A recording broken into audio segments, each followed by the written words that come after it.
In this episode, we'll explore why wolves are featured so heavily in our myths and folklore, and find out how our attitude towards them has influenced their survival.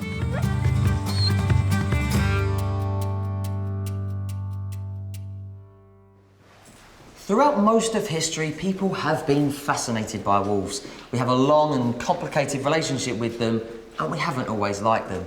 They're often featured in books, films, and TV programmes, and the most well-known story associated with them is that of werewolves, people who transform into these wolf-like monsters at the full moon. Wolfbloods are affected by the moon, but they're not werewolves as they transform into actual wolves and not monsters. Shannon obviously didn't know this. She was just intent on finding the beast. But when a fire started in the lab because an after-school science experiment went wrong, she thought she saw something through the smoke and became sure that the beast she was looking for was a werewolf and that she knew who it was.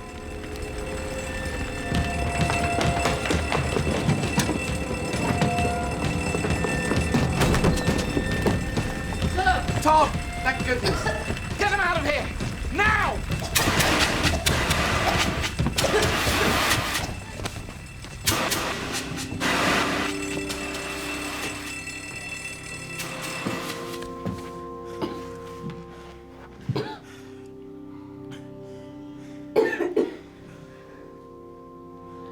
You saved him.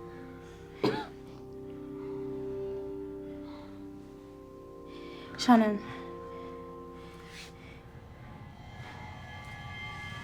Are you alright?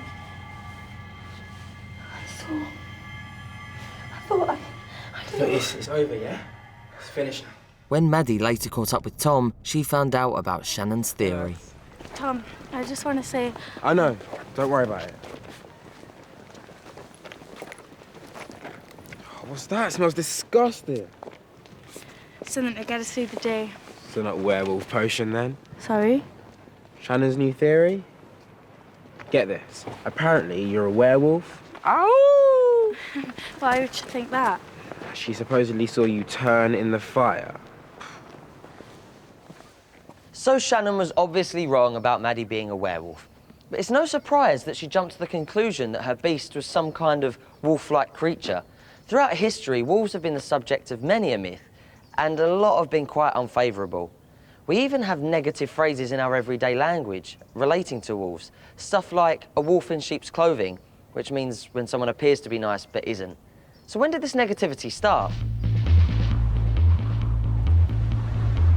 Well, stories where wolves play the bad guy date back thousands of years.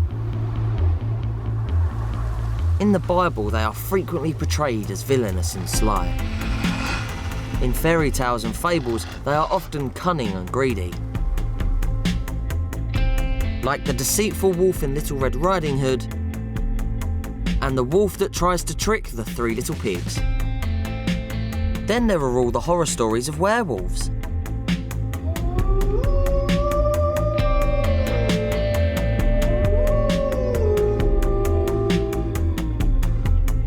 So do these stories have any truth in them? Do we really need to be afraid of wolves?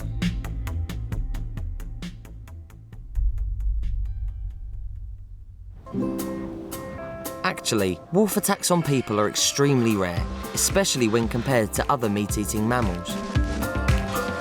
In fact, wolves are shy creatures who normally avoid people. Some of the negativity surrounding these beautiful animals is probably due to the fact that they're predators, so do have a ferocious side, and have to be fierce and shrewd to be able to take down their prey. And when people and wolves live in the same place, that prey can end up being precious livestock, leading people to dislike and fear them and associate them with danger and destruction. But not all associations between people and wolves have been negative. In Roman mythology, it's alleged that Rome was founded by twin brothers Romulus and Remus, who are said to have been raised by a wolf when she found them abandoned. So there are images of a wolf suckling two boys all over Rome. And there have also been other stories throughout history of children being raised by wolves, including the famous story of Mowgli in the Jungle Book. Native Americans also liked and admired wolves. because they identified with their wild, untamed spirit and respected their endurance and hunting ability.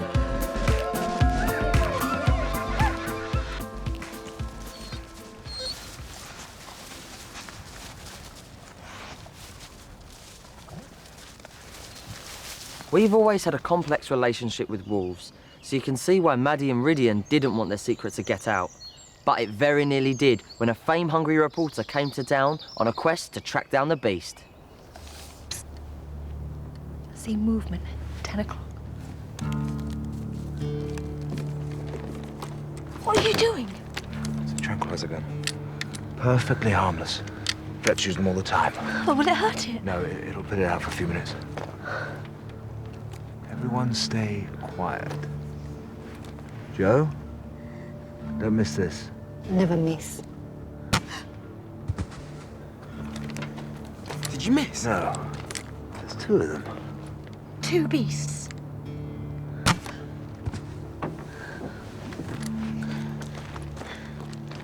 Oh, wait. They might not be fully under yet. I have to see Let them. me and Steve get them into the container. Safety first, okay? Okay.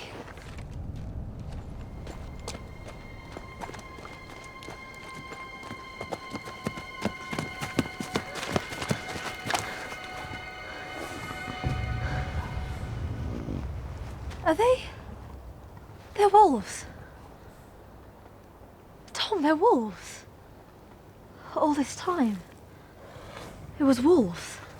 My beast isn't a beast at all. How can there be wolves here? They've been extinct in Britain for years. Maybe people just think they died out. Maybe they've been here all the time, surviving without anyone knowing. Right, you ready, Kyle? Sleeping animals are a lot easier to film than angry snarling ones. Turns out the beast wasn't a beast at all. Thought to be extinct in this country, these two wolves have survived. Their existence a secret for years. Until I found them. Not a bad night's work, eh?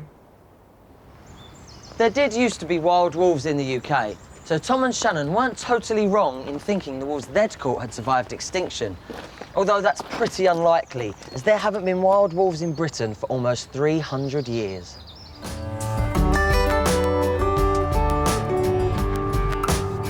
And Britain isn't the only place where wild wolves used to roam free. Wolves were once so successful that they used to live in more countries than any other land mammal. They're very adaptable and can live in a huge range of environments, so were found all over the northern half of the world. But over the years, their numbers dropped dramatically, and that was because of people. As settlers chopped down forests to make way for fields and livestock, and wolves began attacking these domestic animals, people began killing wolves.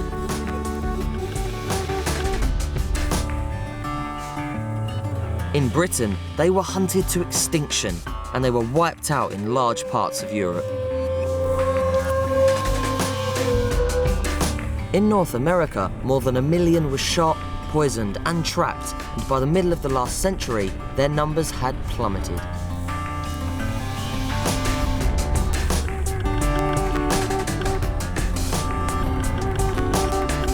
But thankfully, over recent years, wolves have been making a comeback.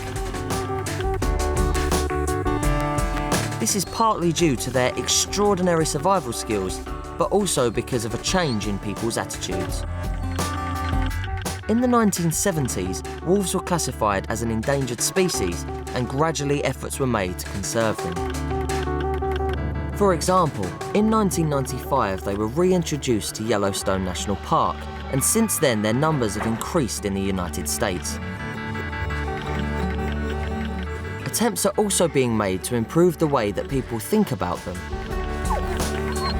They are still vulnerable, but things are definitely looking up. Through education and protection of wilderness areas, hopefully we can save the wolf. From stories of big bad wolves and plummeting wolf numbers through persecution to changes in attitude and conservation efforts, wolves and people have been on a long and difficult journey together, so it's no surprise that we're a little bit cautious of one another. Wolfbloods are wary too, and that's probably sensible, because there are people out there who would happily exploit them for their own ends. If they want their future to be secure, the safest way forward is to keep their secret a secret from as many people as possible. All it takes is one person to spot us and then they'll hunt us down. It's what they do. The beast is back, Maddie. I think I know where I can find it.